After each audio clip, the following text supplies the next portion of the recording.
Welcome to For the Long Run, the podcast exploring the why behind what keeps runners running long, strong, and motivated. I'm your host, Jonathan Levitt. Through personal and professional connections in the running world, I have the privilege of getting to know some amazing athletes. I've always been fascinated by the psychological aspect of running, and this podcast is aimed at exploring this and much more. I hope you enjoy. Welcome back. Today I have Sydney Gidabuday joining me on the podcast. Sydney, thanks so much for taking some time to chat. Yeah, thank you. Glad to be here. Glad to speak with with the people that may listen and share my knowledge and hear some of yours. For sure. So first question, who is Sydney?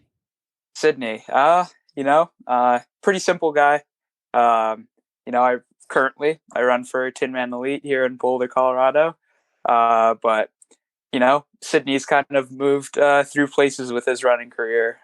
He started off in Southern California as just like a young high school runner that didn't know much, but was just very excited by the sport of track and field and cross country, and moved his way to Southern Colorado in a small town called Alamosa, where Adams State University sits in.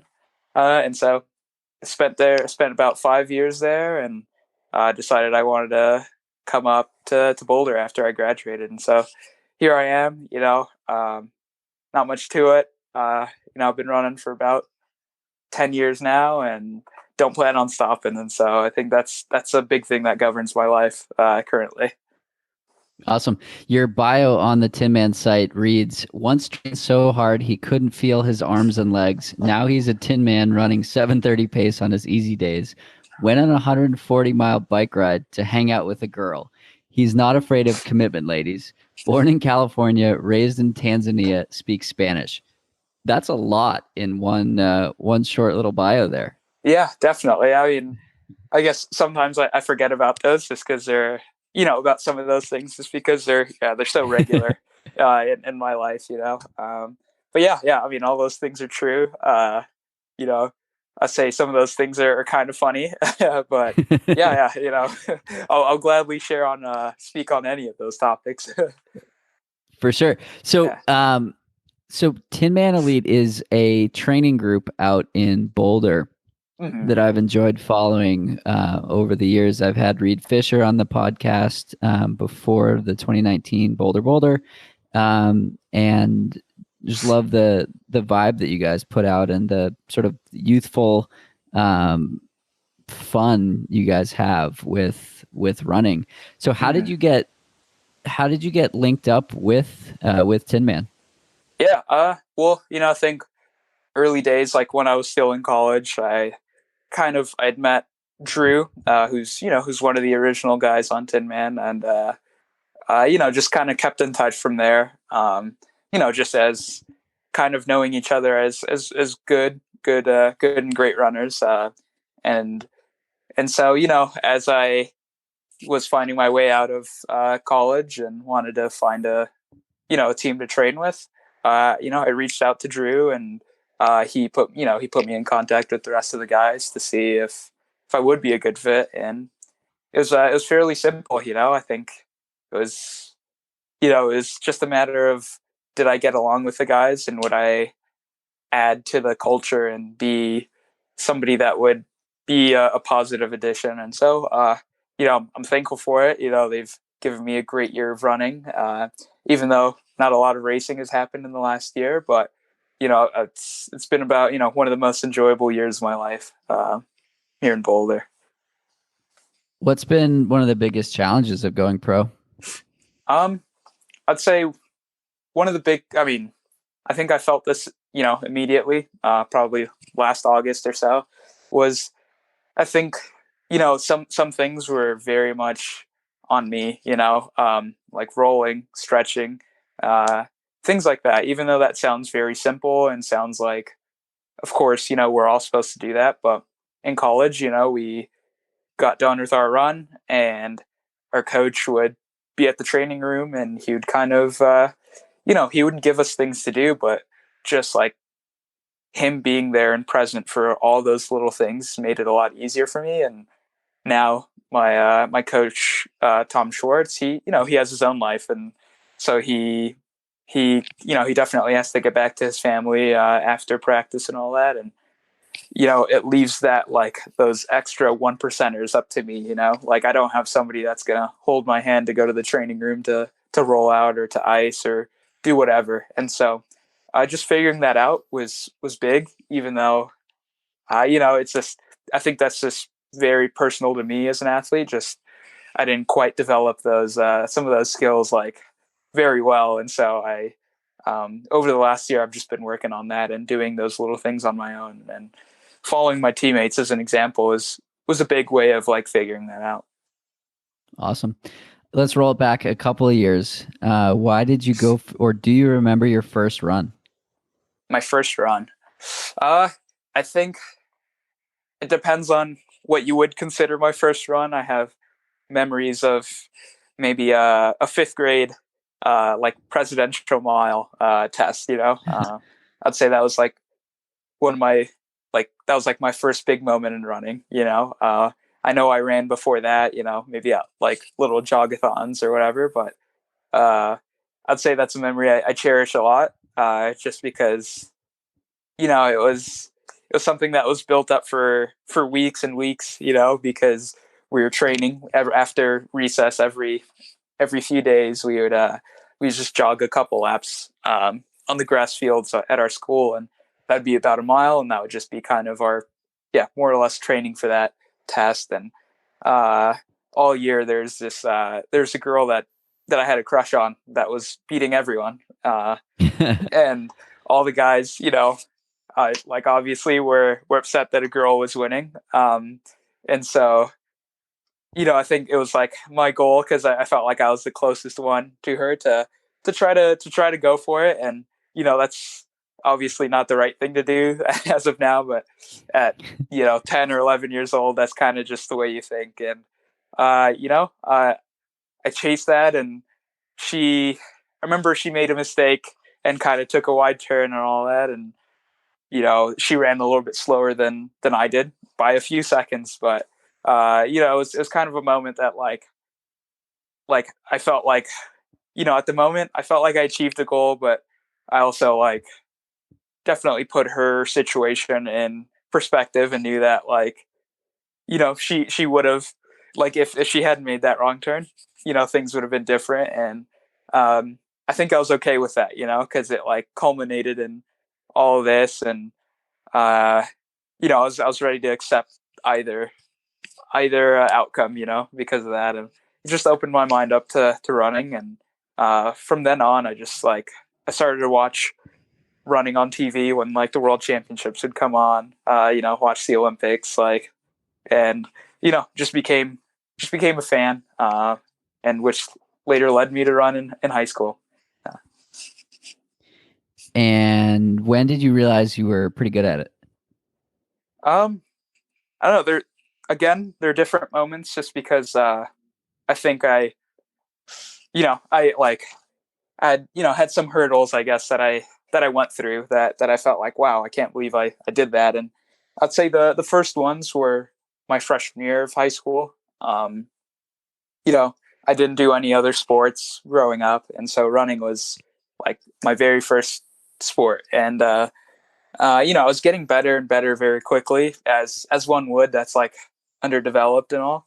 But by the end of my freshman cross country season, I was running times that like my senior teammates were running, and so like that made me feel very good about myself, because I was a very competitive person. But it also, it just I really put that into like perspective, and saw that like I have something to give in the sport. And I was set. I think that's when I started making goals of being an Olympian and all that.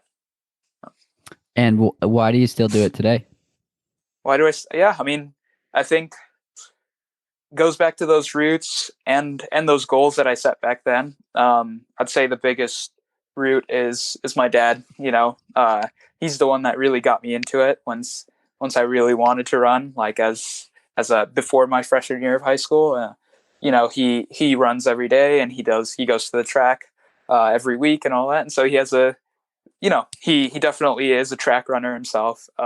And so I started to join him, and that was so fun. And it was like a way that like I went from being just like a kid with that just liked to play and had dinner with him to like somebody who accompanied him for like hours and hours of track practice or road trips to races or whatever it may be. And so it just developed my relationship with him so much that like I just don't think I want to stop in any way, just because I want the things that we talked about, the goals that we made, and all that to just fade away. That's awesome.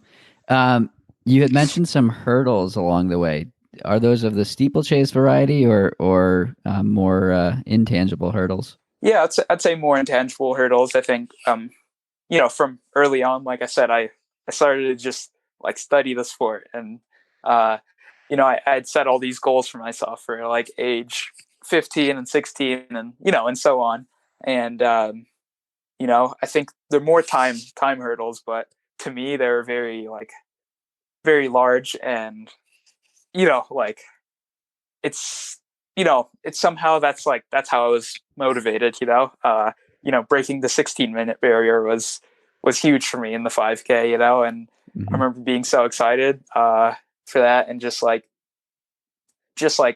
as soon as I did that, I might have run 15:50 something, and like I was already set. I was like, okay, now I'll break 15. It's like I was ready to jump into the next goal. And so it wasn't necessarily like challenging or challenges that like adverse challenges, I guess. It was more so just the goals that I'd made and somehow achieved. So yeah. Cool. What's been the experience training with a group or attempting to train with a group in 2020 and all the variables that brings to the table, and how have you guys been able to sort of deal with those challenges? Yeah. Well, I'd say thankfully, like the team, they're about right now. I mean, with the newest guys, they're about 12 or 13 guys on the team. And we all live together in three separate houses. And so, we did the most like responsible thing by by pretty much canceling practice as a full team. But knowing that we were, our teammates were also home was a great thing, because um, we could just we could choose different spots to go to so that we didn't meet up with the other houses. But we still had great training partners, and it was all about just like, yeah, staying motivated and like you know realizing that this was an opportunity. It's not it's a good opportunity under bad circumstances for sure. um but yeah, we've just kind of continued training the same way that we were, because we still have the goals for next year and the years after that. And so yeah, I couldn't say much changed about the training. It's just the structure as a whole team did change a little bit. But yeah, Mm-hmm. we still kept each other updated and kept each other motivated through like group chats and all that, and we shared our workouts, shared our splits, whatever it may be. And um yeah, and so I'd say we seamlessly like trained through it, and we're ready to race pretty soon here. Cool. So with a group of 10 or 12 to 13 guys, all male team and coaching staff, do you feel like there's like what's missed and what's gained with not having women as a part of it? Mm-hmm. Yeah. Well, so I'd say what's missed is just, yeah, the kind of is definitely the people that we can reach out to, because I think right now, I mean, honestly, I think as a group of men, I think will inspire. We do our best to inspire everyone, like all the younger runners. But I don't think we could do the same job that a group of strong women could. And Mm-hmm. one of the biggest things that like we want to achieve in the sport is like pushing it forward. And honestly, yeah, like we definitely have to eventually bring in some women to join us, and hopefully you know kind of join the team and be a part of it in the same way that I came in last year, or the newest guys came in. And so, yeah, we want to inspire every every demographic, every area that needs to be supported in track and field. And that very much includes young women and women of our age right now. And so I know that's definitely the plan for the future. I'm not sure when that will happen, and I think part of it has just kind of come from how the team started originally. Like the first two or three people that came to Boulder, it was more or less they just moved here um, and just decided to be roommates, and then that's where it came from. And so I think part of it is just we just definitely have to kickstart that same thing with a group of strong women to come in and hopefully create the culture that will be enticing to other young runners. Awesome. The mantra is keep the ball rolling. What does that mean to you? It's kind of a no bad days kind of, to me, no bad days mantra, I guess. It's just, you think about what you're doing today, and you make sure that you'll be able to do tomorrow's workout. You don't overstretch yourself today to where you're not able to complete tomorrow's workout. And so, I mean, that's as simple as I can put it, just because, we want to be able to like hit weeks and weeks and months and years of great training. And the only way we're going to do that is by being consistently ready to run fast.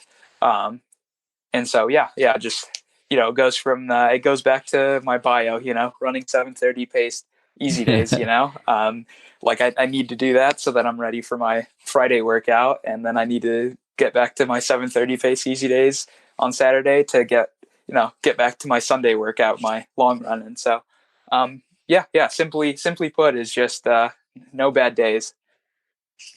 Cool. Cool. Well, I want to dig through the rest of that bio. Tell me about that day that you trained so hard you couldn't feel your arms and legs. Yeah, well, this is definitely a thing that happened after weeks, and so at this point, I mean, I'd never figured out what it was, but I had some sort of overtraining um, syndrome, and honestly, I'd just wake up fatigued, and after like easy runs, long runs, anything, like I would just like feel like just like kind of a very strange sensation in my arms and legs. It would it just happened over over weeks and weeks of trying to run 100-mile weeks and trying to run them very fast. I just like I had gotten the idea that like that's what I needed to do to become a 13 flat 5K guy, and so that's just what I did, and it didn't quite work out for me. I did get better, but I don't think it was totally worth it, because I think there were a lot of people that were just as good as me, if not better, that did a lot less to to get to that point. And so so it's pretty much that. It's just overtraining to the max, and hopefully I never do that again. Is it hard to be in Boulder with you I love spending time in Boulder, and you walk down the street and you can see an Olympian and a world record holder and professional athletes, and it's totally normal in any place. Um, is that something that encourages you? Is there a competitiveness? How do you feel in that environment? I mean, it feels good. I mean, it like I think through the year I've been more and more thankful for it. It's it's just good because like you get to see those people that you look up to like in a very normal setting, because I have seen several Olympians, several like national champions like in the streets of Boulder, and you know a lot of them are just humble regular people. They're not like these crazy untouchable humans. They're Right. just they just work hard just like I do. it makes it, it makes them more relatable, and it makes me feel like I can reach those heights. And so, yeah, no, it's 100% a positive thing. I just, I think I do get competitive. I do think like, oh, every once in a while I'm like, oh, I'm going to beat that guy's time, or I'm going to, do the same things that he did out of competitiveness. But it's really because like I'm inspired by them, and it's like for them to be just normal people that just put in a lot of hard work, is definitely something that opens things up for me. Cool. Digging through the bio here, talk to me about that 140-mile bike ride. Yeah. Well, so yeah, this is definitely a topic. It's been a topic before. And so, yeah, it was I redshirted my freshman year at Adams State. And so we had, a group of freshman friends that, we're going to miss each other for the summer. And, one of our friends, Noelle, was living. She lived in Santa Fe, or still does. And we were in Alamosa, just about 140 miles away. And she said, "Oh, you guys should come out to visit." And we were like, "Oh, we don't have a car. Like we were just 18 and didn't have any of that." And so she was like, just very jokingly, like, "Oh, you guys should." You guys should bike there. And I was like, okay, I'll do that. And so I stuck to it. And it was mostly, I'd say a good chunk of it was because I was very competitive, and some of I was the only one that committed to it. And so, my other friends were like, no, you're not going to be able to do it. Like I have friends that ride, very often, and they can't do that on just a regular day or anything, a lot of things to discourage me, like rightfully so, because that is just like a stupid a stupid decision. But I just took it very like personally, and I was like, oh, they don't think I could do it. And so, yeah, I came back from Portland after just doing a race, like the Portland Track Festival. I spent a few days there, flew back to Denver, drove down like 4 hours from Denver to Alamosa. And then I just told the guys, like, I'm gonna do it. Like I'm just gonna leave tomorrow and I'll make it. I was very confident that I would. And so they were like, well, okay, like they just had to accept it. And so the next morning I got up, I had a slice of pizza, because that was kind of the only thing that was around. Then I got on my 30-year-old bike, and I just rode for about 10 hours. And oh yeah, I mean, rode for 10 hours, but in that same morning, because there's nothing to eat, I mean, I had that slice of pizza then and there. And then I looked in the cabinets, and there was like one packet of oatmeal, of like a strawberries and cream oatmeal packet. And so I just threw that in the bag. I got 2 liters of water, put that in a backpack. And then I set off with like my iPod with my music just blaring. And at about 70 miles, I was like, oh, I'm pretty hungry. And so I stopped on the side of the road, and I had my oatmeal packet, just took it down with water, and then kept going. And, I made it, no flats, nothing like that. Somehow, it's just everything worked out for me. I only had one gear on the bike because it was so broken. And yeah, and I had to get a ride back because once I got over there, Noelle and her family saw my bike, and they were just like, we're not going to let you we're not going to let you ride back for sure. And like I just had no choice at that point. And so I got a ride back, and definitely a little bit embarrassing, but but I'm very happy that I did it.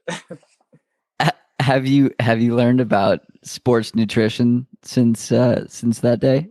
Yeah. I mean, I'd say I've taken a few classes since then, but it was strange. I think the what I wanted most are just I mean, I guess just sugary drinks was kind of it. I wasn't extremely hungry at the end of the day. I think I just had a normal dinner. I think I was just so depleted of sugar and electrolytes that's the only thing that my body craved. But yeah, I mean, I was fine. The next day I got up and I think I ran like 10 miles, 9 or 10 miles, and I wasn't too sore, So Nice. yeah. So the next piece of that bio, born in California, raised in Tanzania, speaks Spanish. Talk to me Mhm. about the different places you've lived and how that's been a part of your growth. Yeah. So, I mean, I guess, yeah, I mean, a little bit more into who Sydney is just, yeah, like I was born in California and I lived there until I was about 2 years old. Then I moved back to Tanzania with my parents, or just with my mom while my dad was still in the States. Um, and so, yeah, there I grew up being a Tanzanian kid. I knew Swahili. Um, I knew a little bit of English because I went to an English school and, um, just always dreamed of going back to the States because of like the stories that I was told because I just had no memories of it. And so, yeah, I mean, I definitely grew up there and like just was definitely like a city kid in Tanzania, like it was like, my life was very well set up to just me staying there. And then once I was 7, I my parents made the decision that they wanted me to move back to the States, like my place of birth, and so I kind of got on a plane with with a marshal and and just flew back to the States, um, and then started my life there again, and that was kind of just like just a whole new chapter, It was so like it was such a different place to me, because all I'd known was rural Tanzania. And, I had broken English just because my only experience was at school. And yeah, from there, I ended up living with one of my dad's old running buddies and just kind of ended up staying there for until I was done with high school. And Juan, my adoptive dad, is from Mexico, and so is all of his family, and so they speak Spanish in the house, like English and Spanish, but I definitely had to catch on, just because those the languages just do mix there, and so yeah, I caught on. I like lost Swahili, and I learned English and Spanish pretty quickly there, and yeah, and then from there, that's kind of when the story flips to the Adams State chapter and the Tinman chapter. There's you know my running career is kind of mixed in with all of those for sure, but yeah, I mean, I would definitely separate my life up into those sections. What were the first couple of years back in America like for you? It was, I was a very quiet kid, because of like the language barrier. You know, I definitely chose my words very carefully just because I wasn't totally sure if I was sounding, like educated or like I knew English. And so yeah, it was great because like Juan has a son that's just about my age, just a few months older than I am, and so really in terms of like my regular little kid life of just like playing with toys and doing homework or whatever, it was very simple. It was very much like Tanzania. It was just it was just in a whole different language, and so I'd say that was like my biggest change. It was very hard to like get down like communication with the people that I lived with. Um, so yeah. Mhm. Has that been a part of your life that you've reconnected with at some point, or is that, as you said, sort of two separate identities? Yeah. I mean, I have visited Tanzania.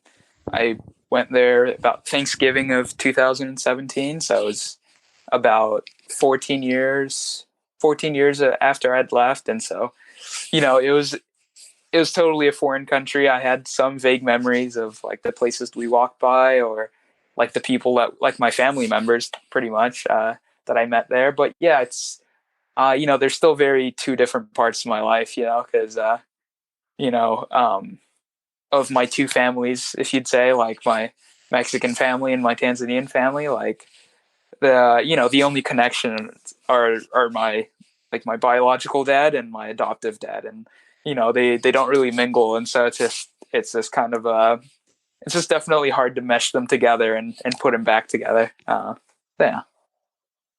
Got it. Cool. And then jumping back to Adams State, talk to me about being a D2 athlete and what that experience was like for you. Mm-hmm. Yeah, I mean, again, I don't regret it one bit. I think there is that like, throughout like through to the time that I was at Adams, and even now, people are ask me like why I didn't transfer. But I think that I'm happy with staying in D2 for as long as I did because of like just definitely the like I'd say a lot of my team had a chip on their shoulder because of the D2 name.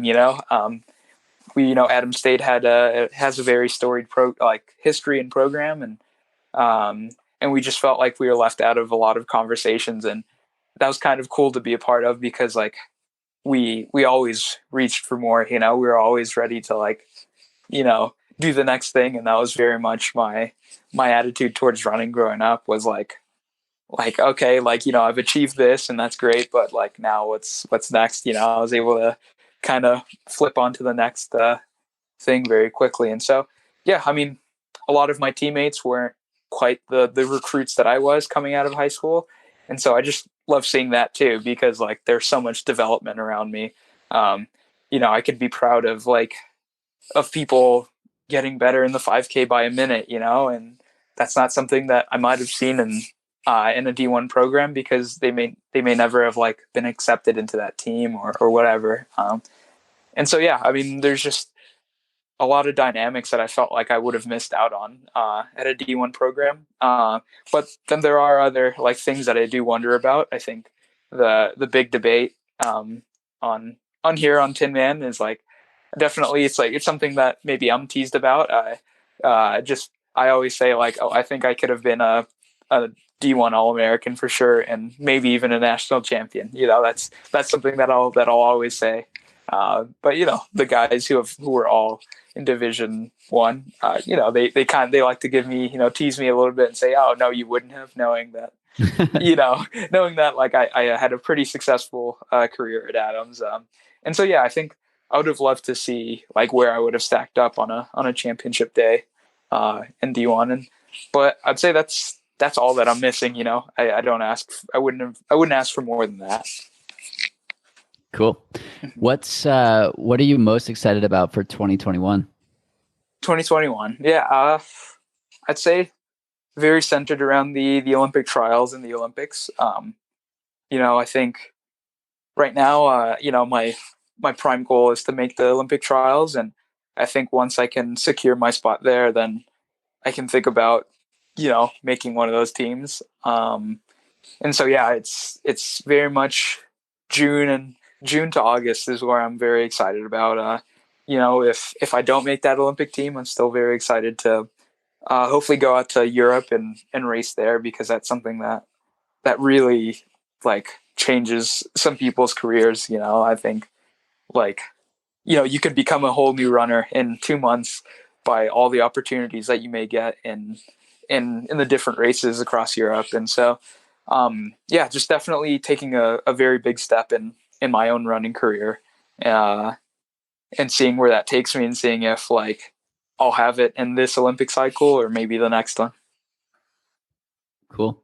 What does success look like and mean to you? Yeah, I mean, I think it's changed up for sure through the years. Like I said, when I was young, I was, success to me were those like time barriers, were those like maybe those medals that I won, like maybe being a regional champ or sectional champ or whatever, that was success. But I know as of recent, like over the last 2 or 3 years, I have had some struggles, like I said, with that overtraining or other things in life.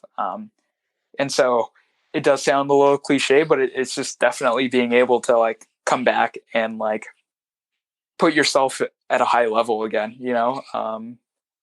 It can be personal as well, I guess. I think like I don't want to say that should be the definition for everyone, but I think for me as of recent is just like, yeah, being able to kind of get back up and like learn from the past mistakes. I think right now is I used to run 110 miles a week in college, and and I thought that was the best thing for me. But now I run 80 miles a week, and it's a little bit more optimal. And I've just like learned to be confident with that, and learned that like I can be just as good of a runner with that. And it's like all about knowing where I put my chips rather than all in on running. I can put some chips on lifting and strength sessions, some chips on just recovery in general, and then a good amount of those chips in running. And so just knowing how to like achieve your goals in much more efficient ways is definitely a form of success to me. Because I think sometimes I look back at those like really big training blocks in college, and I'm a little bit upset because it feels like I did way too much for the things that I gained, I guess. Yeah, I love that. What does balance mean to you? Balance. I'm definitely working on that. It's something that I didn't have again. Like I said in college, it's being able to kind of put yourself into different situations and develop different things in your life, but also being able to say no, in certain situations. I think right now a good example of me putting my chips into other things in life, or just with quarantine and like the lack of racing, I've been able to put a little bit more time towards just hanging out with my girlfriend and developing that relationship, and knowing that that's like a part of my life that like I want to develop very well. And then also taking the time to call home a little bit more often and whatnot is just, it's just kind of being able to do more things, do a lot of things without toppling over, because I definitely have to say no. There are times where some of my friends may want to go out, and I don't feel bad about saying no, because I know that like that could be the things that topples me over, that makes it very hard to be balanced. And so it's just handling a lot of the right amount of things, and being able to do all those things very well. Cool. So one of the questions I like to ask on the podcast is about what do you know now that you wish you knew when you started running? You've talked at length about overtraining and dropping mileage from 110 back down to 80. So let's leave that one out of it. What else do you wish you knew when you started running? Mm-hmm. Or maybe as a college runner, a collegiate runner? Yeah. I mean, I'd say the biggest thing is definitely letting loose. I think I would have survived, and I would have had the same career if I just kind of wasn't as high strung sometimes. I like it. It just goes back to balance. Like I wish I had gone out to get drinks a little bit more often, and that doesn't mean I went to go get hammered or get like 10 drinks in the night, but it'd just been nice to like go get a beer, or just have a like a meal, like a big meal with like going out or whatever, like a fast food meal every once in a while, even though that's not technically the right thing to do as a distance runner. It's just you have to kind of like loosen up, let the reins go a little bit, so that you feel good there, and it's not another thing that you withheld yourself from doing while you are I think that's something. I think that's something I've learned as well. I mean, obviously, I'm not a professional runner, but my own running has improved as I've sort of gotten. I don't want to say looser with diet. I still eat what I need to eat, and then leave room for the fun stuff. But I also used to be like way more strict about it, and I've found that as the volume picks up, the ice cream is great and the pizza is great, and it's like there's definitely room for that, as long as you're getting in the stuff that your body is craving and needs for recovery purposes. Exactly. Yeah. I mean, like Reed, who you've had before, is like he says that he eats ice cream every night, which, may not be the right thing for you or for me or for anyone that's listening. But like, that's the way that he can Yeah. like keep himself going in training. And so, Mhm. yeah, no, it's like pretty ridiculous that sometimes we think like, one pint of ice cream or one slice of pizza is going to be the make or break it in terms of a whole season. It's like, Yeah. if you've done everything right for 95% of the time, like you can have 5% of the time where where you cheat or whatever, where you have a little bit of fun. Yeah. I think it's just more like planned outside the box, or there's definitely a better way to put that, but Mm-hmm. sort of setting yourself up for success by doing things like that. Yeah, exactly. Cool. What do you wish people knew about you? Um, you know, let's see. I mean, I guess that's something that I haven't really thought of. I guess it's very much an introspection thing. I'd say that like that I am not just a runner. I think that's kind of in the past. That's like what I've portrayed myself as, for sure, and so that's a bit on me. But yeah, like there certain things about me that I would enjoy if people knew. That like like and like the certain type of music I like. Maybe like that's something that I'm passionate about, and like I love to run with music. And that's just like a time where I can explore new music and enjoy like that aspect of life. But otherwise, I'm a very chill guy. I was just like working in the garden with my girlfriend yesterday, and that's something that I really enjoy.